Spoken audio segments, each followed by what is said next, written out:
Assalamualaikum warahmatullahi wabarakatuh. Baik ya, kita ketemu lagi di video praktikum mata kuliah Mobile Programming. Jadi kali ini tema prakteknya kita akan mencoba untuk membuat aplikasi sederhana yang basisnya dari Framework 7 versi 6, bukan yang 5 ya. Jadi kalau yang praktikum sebelumnya saya membahas tentang instalasi dan menjalankan Framework 7 versi 5 dan 6, tapi kali ini kita sudah mengerucutkan bahasanya pada yang versi 6. Jadi nanti kedepannya nanti kita akan menggunakan yang versi 6, bukan yang versi 5 ya. Oke, jadi kita bisa melihat dari panduan praktikumnya yang sudah saya siapkan, sudah saya upload seperti biasa ya. Jadi ini temanya membuat aplikasi sederhana studi kasus Framework 7 versi 6. Nanti kita akan ikuti langkah-langkah praktikum yang ada di modul ini sampai nanti aplikasinya jalan sesuai konsep gitu ya. Oke. Jadi prasyaratnya adalah harus sudah praktek di praktikum sebelumnya ya, atau sudah memiliki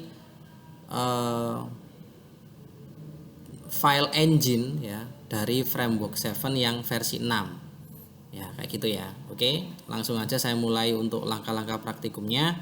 Jadi langkah pertama kita membuat sebuah folder yang bernama mp1 pada root folder web server yang digunakan ya.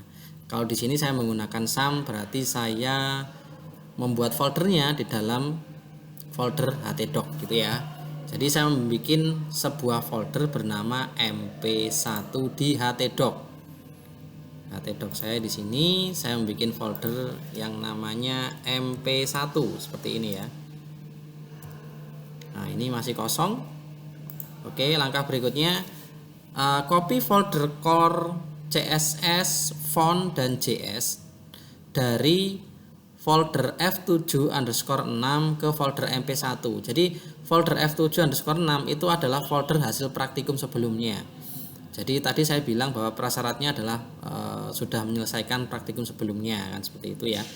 Maka kalau itu sudah, maka kita akan bisa melakukan praktikum ini. Jadi saya ulang lagi, copy folder core, kemudian folder CSS, font dan JS dari folder f7_6 ke folder mp1. Jadi saya cari dulu ya. Foldernya ini f7_6 hasil praktikum kemarin.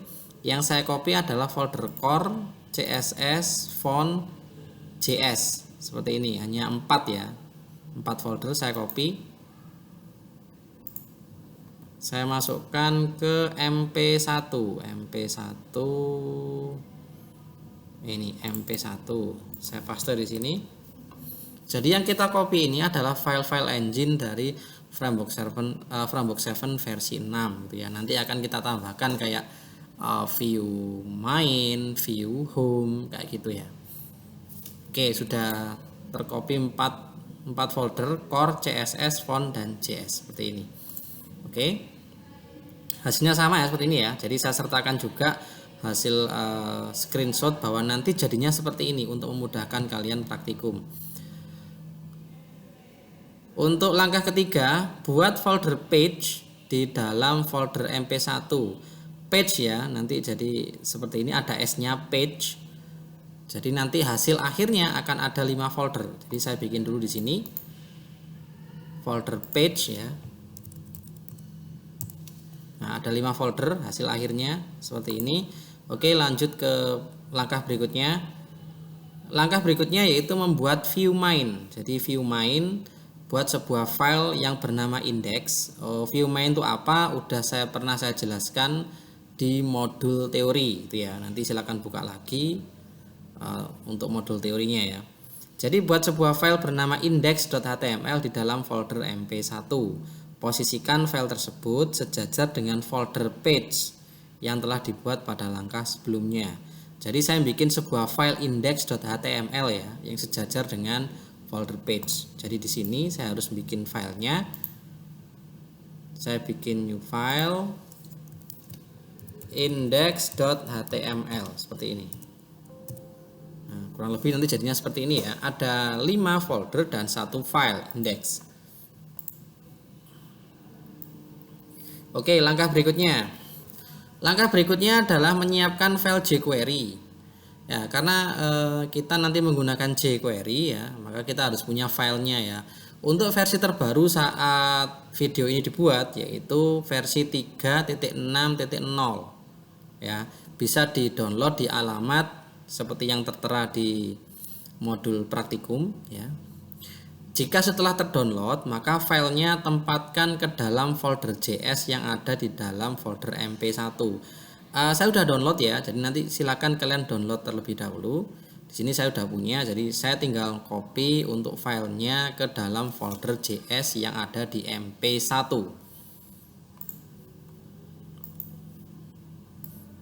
Saya sudah download di sini, ini filenya ya. Saya copy, saya taruh di folder JS dari folder MP1. Nah, di sini JS di sini ya. Saya paste. Jadi di dalam folder JS itu ada 5 file JS, ada app.js, ada autocomplete, ada jQuery tadi, root dan store. Sebenarnya autocomplete language.json ini tidak diperlukan ya, tapi nanti kita bisa hapus nanti saja. Jadi ini tidak diperlukan sebenarnya. Oke, saya lanjut ya. Langkah berikutnya adalah menulis sintak untuk view main. Nah, view main, jadi silakan edit file index.html-nya. Di sini saya menggunakan Visual Studio Code, bisa menggunakan jenis yang lain seperti Notepad++, Sublime, Atom dan lain sebagainya, sesuai keinginan kalian enak pakai yang mana. Di sini saya pakai VS Code. Open with VS Code. Masih kosong karena memang tidak ada isinya. Jadi saya mungkin bisa mengcopy dari sini ya. Nanti saya jelaskan ini sintaknya. Saya copy dulu, nanti kemudian saya tata. Saya copy, saya paste di sini. Nah, seperti ini ya. Ini saya tata dulu. Sambil saya jelaskan. Jadi pada dasarnya Framework 7 itu adalah framework CSS yang diperuntukkan untuk aplikasi mobile jenis hybrid gitu ya. Maka otomatis interface-nya atau layout-layoutnya itu dibuat dari HTML dan CSS. Karena pada dasarnya ya seperti saya bilang tadi, Framework 7 adalah framework CSS. Jadi yang di dalamnya ya HTML dan CSS seperti ini. Jadi saya tata dulu ya. Jadi seperti ini udah mudah kalian pahami ya, karena kalian udah dapat web programming. Jadi ini bukan hal yang susah ya untuk dipahami ya. Nah, mungkin di sini nanti saya jelaskan perbagiannya.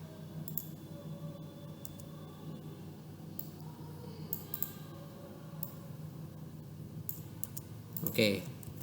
Jadi di sini ada head ya, tag head. Oh, ini harusnya ke sini. Nah, tag head seperti biasa, yang penting adalah di baris 11 dan 12 ya. Di sini ada CSS ya, ada sebuah file CSS yang di load. Ini adalah file engine dari Framework 7 yang ada di dalam folder core ya, CSS. Kemudian ada app.css ya. Kemudian di dalam body di baris 18 sampai 22 itu juga ngeload file JS ya. Kalau ini adalah file engine dari Framework 7 yang basis yang file JS-nya ya. Ini ada root, ada store, ada app.js, dan satu lagi di baris 22 itu adalah load file jQuery yang barusan kita download tadi ya, versi 3.6.0. Jadi kita kedepannya menggunakan jQuery, tidak menggunakan JavaScript pure. Kita menggunakan jQuery untuk memudahkan kita untuk menulis JavaScript-nya nanti ya. Jadi di sini JavaScript jQuery-nya udah di load di view main. Oke. Jika ini sudah ditata seperti ini, kita bisa lanjut ke langkah berikutnya. Langkah nomor 7. Setelah langkah berikutnya adalah kita membuat view home. Yang tadi index adalah view main ya. Seperti penjelasan saya di modul teori ada 3 view. ada view home, ada view main, ada view home dan view sekunder. Kayak seperti itu ya. Silakan dibuka lagi untuk modul teorinya. Untuk view home ditempatkan di dalam folder page. Jadi buat sebuah file bernama home.html dan letakkan di dalam folder page yang ada dalam folder mp1. Jadi saya bikin bikin file namanya home.html ya di dalam folder page. Di sini saya bikin file yang bernama home.html seperti ini. Nah, seperti ini, oke. Jika sudah, langkah berikutnya adalah menulis sintak untuk view home. Jadi diedit seperti tadi, sama kayak kasus yang diindeks, saya edit dulu menggunakan VS Code. Nah, seperti ini. Nah, ini di sini saya membuat sintak untuk view home gitu ya. Saya copy aja dulu. Saya jelaskan seperti tadi nanti. Oke, ini saya tata terlebih dahulu.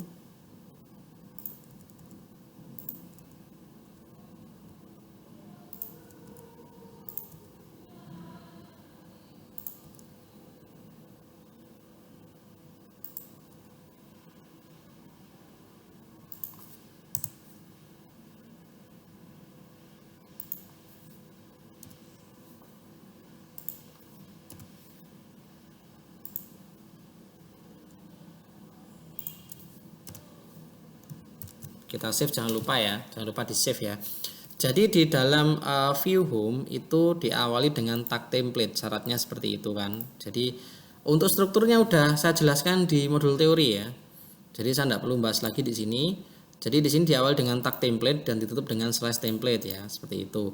Kemudian ada div class page di sini. Kemudian di dalam div class page ada dua blok, yaitu div class navbar untuk memunculkan navbarnya.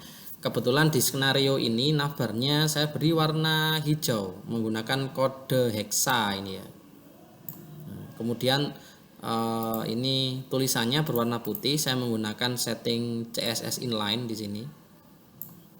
Kemudian navbarnya diberi tulisan praktikum 1 ini di sini ya. Jadi menggunakan navbar inner, kemudian div class title sliding untuk memberikan judul pada navbar. Kemudian blok yang sejajar dengan navbar adalah div class page content. Jadi yang ada di dalam navbar maupun page content itu nanti akan muncul secara visual ya. Kalau navbar berarti yang di paling atas itu, kalau WhatsApp ya yang ada tulisan di WhatsApp kemudian warna hijau itu adalah navbar. Kalau page content adalah sesuatu yang layoutnya nanti bisa di scroll gitu ya. Jadi kalau WhatsApp itu anggap aja WhatsApp berarti ya yang percakapan itu yang bisa di scroll lah, itu adalah masuk blok page content seperti ini ya. Kemudian sesuai dengan syaratnya, strukturnya adalah menggunakan scriptnya ini menggunakan export default function ya. Kemudian mengembalikan nilai render seperti ini. Oke, ini kita sudah selesai membuat view home. Langkah berikutnya adalah mengatur routing ya. Jadi routing nanti saat dipanggil itu berarti dia akan manggil view main terlebih dahulu, tetapi kemudian mengakses beranda kan seperti itu ya. Beranda itu berarti ilustrasinya ya view home itu. Ini udah pernah saya jelaskan di modul teori juga. Jadi langkah berikutnya adalah mengatur routing untuk view home. Jadi untuk mengkonfigurasi routing dilakukan pada file yang namanya root.js yang ada dalam folder JS. Jadi routing itu mekanisme perpindahan view ya, menggunakan konsep queue view, antrian view gitu. Edit file root.js-nya, jadi yang ada di dalam folder JS. Oke, saya masuk ke folder JS ya, ini ya. Root.js saya edit menggunakan VS Code juga. Oke, nah ini kan masih ada banyak file bukan banyak file ya, banyak script routing ya. Ini adalah settingan routing bawaan dari framework 7 ya. Ini kita hapus saja, kita Ctrl A, kita delete. Jadi kosongkan filenya. Nanti kita bikin sendiri routingnya. Jadi routingnya adalah seperti ini. Saya copy ya, sesuai dengan langkah 9, saya copy di sini. Nah, seperti ini routingnya. Jadi di sini ini routing itu nanti dibagi 3 bagian ya. Yang atas sendiri itu adalah routing yang dilakukan kepada view home. Kemudian yang paling bawah sendiri adalah routing yang digunakan untuk missing page. Jadi missing page itu kalau di web itu kode 404. Jadi filenya tidak temukan. Nah, itu di sini juga nanti kita sediakan. Walaupun nanti sekarang kita belum bikin filenya ya, tapi settingannya kita udah siapkan di sini. Kemudian bagian tengah, jadi tadi yang view home di paling awal, kemudian routing missing page-nya di paling bawah, kemudian yang tengah-tengah antara view home dengan missing page adalah view sekunder nanti. Karena di sini nggak kita bahas view sekunder terlebih dahulu, maka kita hanya memerlukan 2 bagian aja, bagian atas dan bagian bawah. Hanya ini aja. Nanti kalau kita sudah membahas multi view, maka itu akan dibahas routing yang untuk view sekunder seperti itu ya. Oke. Di sini saya bikin ya, ini ada variabel variabel root ya. Kemudian ada parameternya path, komponen URL, nanti diisi filenya apa. Ini kan home ada di dalam folder page gitu kan. Ini path-nya ya, path filenya ya. Oke, cara membuat routingnya adalah seperti nanti akan ada penjelasan khusus untuk routing ya. Ini masih awal, jadi masih dasarnya dulu. Nanti ada bahasan khusus untuk routing. Karena nanti agak sedikit berbeda untuk routing view sekunder yang menggunakan JS sama tidak menggunakan JS. Oke, kita lanjut ke 10. Sampai langkah 9 sebenarnya aplikasi itu sudah kita bisa lihat visualisasinya ya. Jadi nanti seperti gambar yang ada di modul praktikum itu nanti kita bisa coba ya. Ini menggunakan web server lokal, saya menggunakan SAM. Jadi saya menggunakan Google Chrome.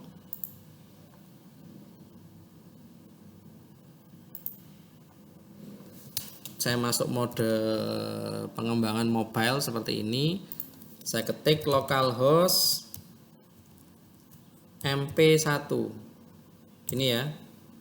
Nah, seperti ini. Navbarnya berwarna hijau ya, sesuai dengan tadi yang di home. Navbar style background colornya hijau, tulisannya putih, jadinya seperti ini. Putih, backgroundnya hijau. Ininya putih ya, page kontennya karena belum kita isi. Oke, bisa kita jalankan, berarti ini udah berhasil. Kita bisa lanjut ke langkah berikutnya, langkah 11. Langkah berikutnya adalah membuat 2 buah isian yang terdiri dari NIM dan nama. Jadi konsepnya adalah nanti kita membuat 2 buah isian NIM dan nama.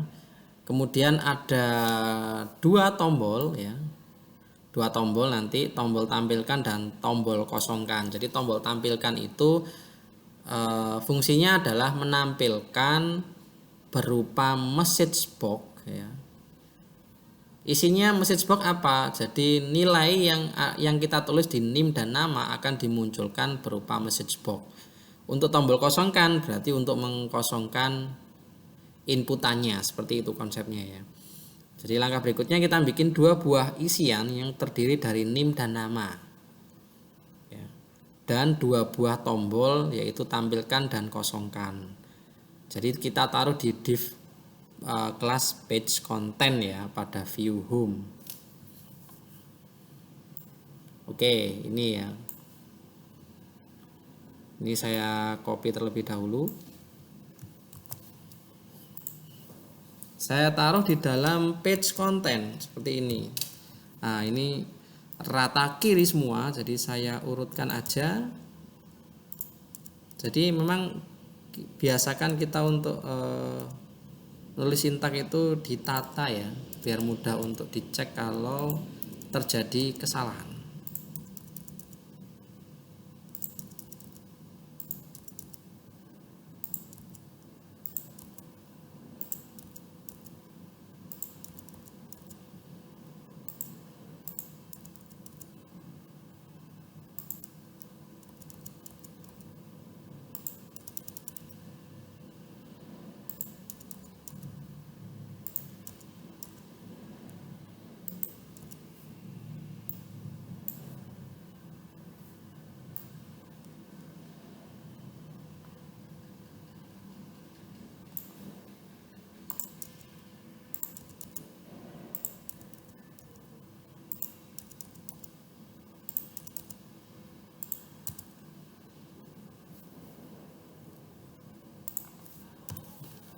Nah, seperti ini ya strukturnya ya.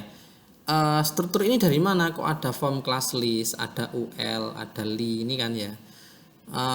Ini didapat dari contoh model pembuatan form di framework 7 ya. Jadi ini bisa kita pelajari dari situ. Nanti silakan dipelajari sendiri. Jadi kenapa kok menggunakan kelas item, memang ada di situ. Ini juga ada button, tipe button, ada kelas school, button fill. Jadi buttonnya berwarna. Nanti ini bahasan di button nanti ada. Jadi di dalam framework 7 yang kita download kemarin itu ada bawaan sintak untuk pembelajaran layoutnya. Jadi bagaimana membuat teksnya, inputan, bagaimana membuat tombol, bagaimana membuat FAB, floating action button, ada di situ semua ya. Jadi nanti kita bisa lihat dari situ. Untuk input tipe teksnya ya, saya menggunakan identifikasi by ID. Jadi di sini untuk yang objek input tipe teks saya beri ID, contohnya ini saya beri txt name agar bisa dibaca nantinya nilainya. Kemudian yang ini saya beri ID txt nama. Jadi saya beri ID biar bisa diakses oleh JavaScript nantinya ya. Oke, ini untuk tombolnya saya menggunakan warna color green dan color red.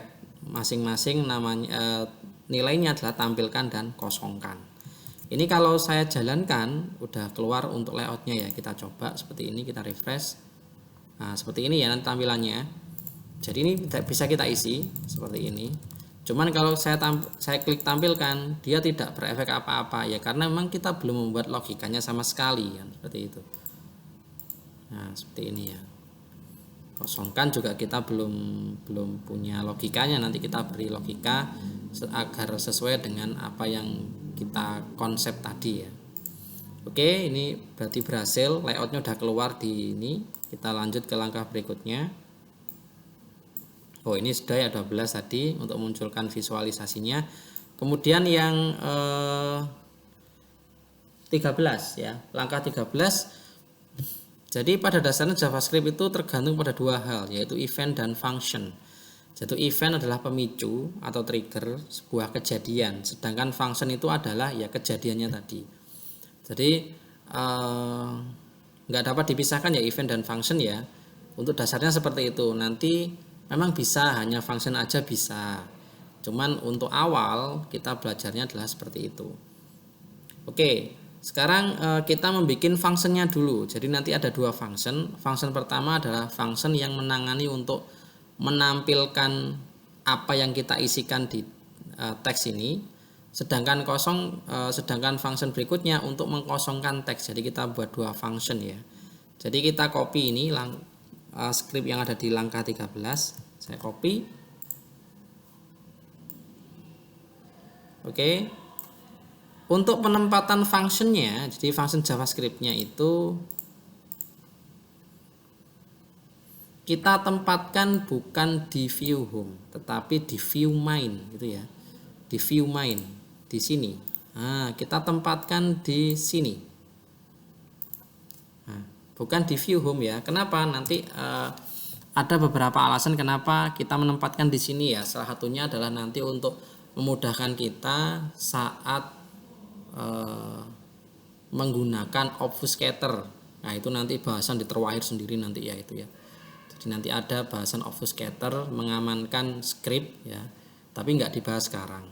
Tapi untuk penempatan functionnya kita udah ditata agar nanti bisa support dengan obfuscator nanti. Oke, di sini saya paste di sini. Nah ini functionnya, jadi ada function tampil. Jadi cara membuat function sederhana adalah seperti ini kalau di JavaScript.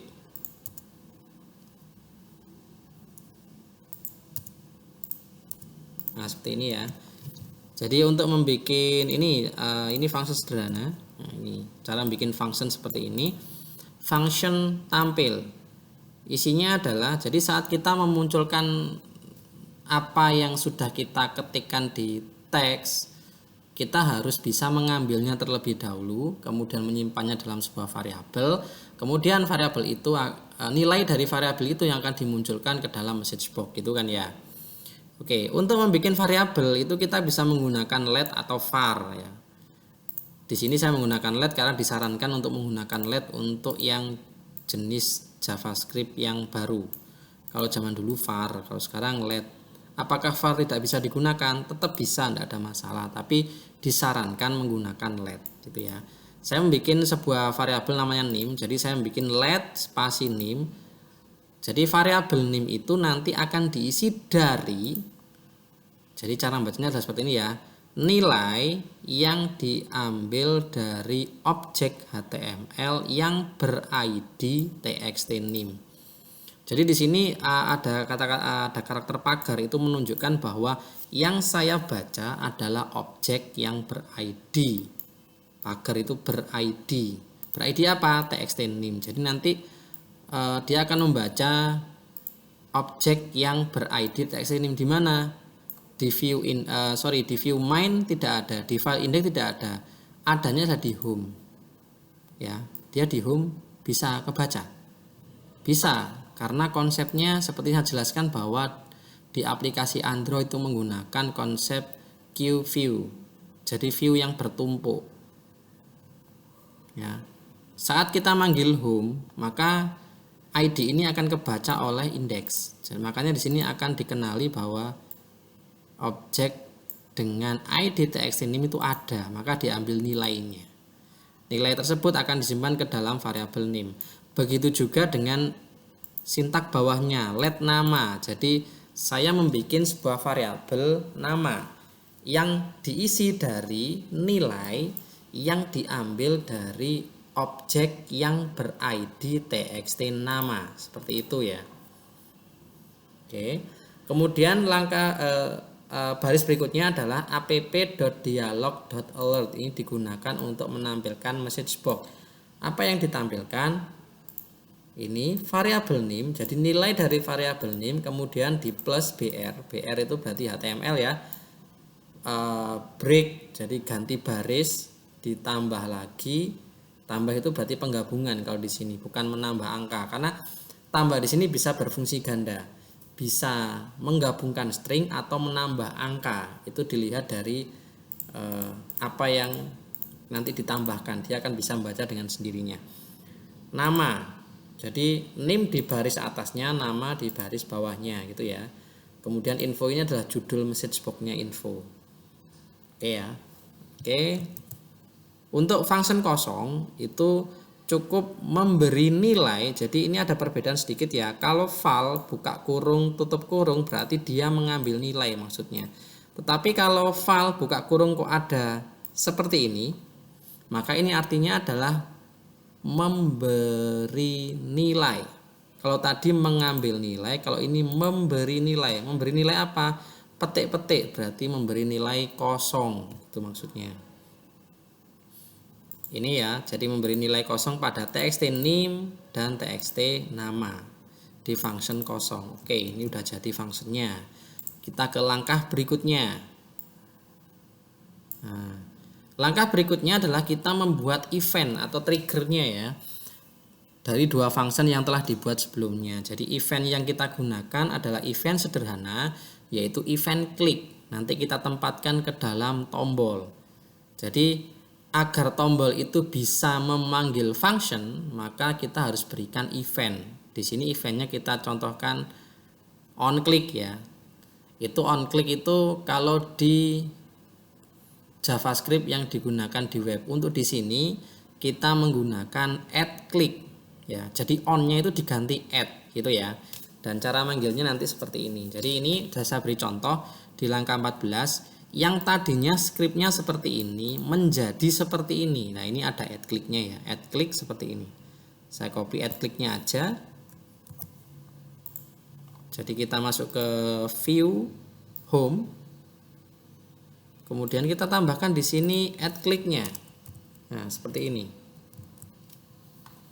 Jadi add click bukan on click ya. On-nya dirubah add gini. Kemudian dengan format seperti ini kalau memanggil. Ya, karena ini, kenapa kok formatnya seperti ini? Karena yang dipanggil fungsinya berada di dalam view main, bukan berada di view sendiri. Jadi ada tata caranya. Nanti bisa kita coba untuk function yang ada dalam dirinya sendiri.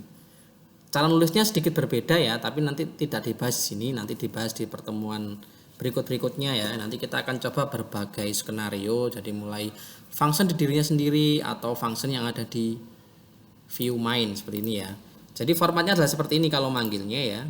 Dolar buka kurawal, buka kurung tutup kurung, kemudian ada ini sama dengan, kemudian ada kurung seperti ini. Lebih karakter untuk lebih besar ya, lebih besar ini ya. Kemudian nyebutkan nama fungsinya, tampil, buka kurung, tutup kurung, seperti ini caranya. Nah, kalau kosong, tadi karena manggil function kosong ya, ya dengan cara yang sama, cuman mengganti nama fungsinya saja, ini kosong gitu ya. Simpan. Sampai sini, oh ini ada petiknya ya yang kurang ya, di sini ada petiknya. Ini juga ada petiknya. Nah, tadi saya ngopinya kurang ya, harusnya ngopinya sampai ini ya, add klik sampai titik 2. Nah ini kan, jadi manggil fungsinya ini diapit oleh petik 2. Nah seperti ini, jangan sampai salah ya. Kalau di sini kelihatan warnanya berubah, misal kalau saya hilangkan satu ini, oh, warnanya biru kan, harusnya tidak biru ini kan, makanya berarti ada yang kurang. Nah seperti ini harusnya. Oke, ini saya save ya, jangan lupa di save. Nah ini udah selesai sebenarnya, bisa kita coba ya. Kita masuk ini, kita refresh, misalkan saya nyoba masukkan NIM 41102222, misal ini ya, nama Ahmad. Saya tampilkan. Keluar ya, info ini adalah judul dari message box-nya, kemudian ini NIM-nya, BR tadi ya, kalau kita ingat sintaknya adalah BR nama, berarti baris bawahnya adalah nama. Nah ini message box ya. Nah kita tampilkan lagi, coba, oh masih bisa. Untuk kosongkan kita klik, nah hilang ya, dua-duanya hilang ya. Nah seperti ini. Oke, nah, mudah banget untuk membuat aplikasi Android berbasis hybrid menggunakan Framework 7 ya. Ini. Oke, nanti silakan dicoba, silakan di eksperimen untuk praktikum ini, silakan ditambah skenario apa untuk belajar mandirinya ya. Oke. Mungkin saya rasa cukup untuk videonya. Nanti kita akan ketemu di video berikutnya. Saya akhiri, wassalamualaikum warahmatullahi wabarakatuh.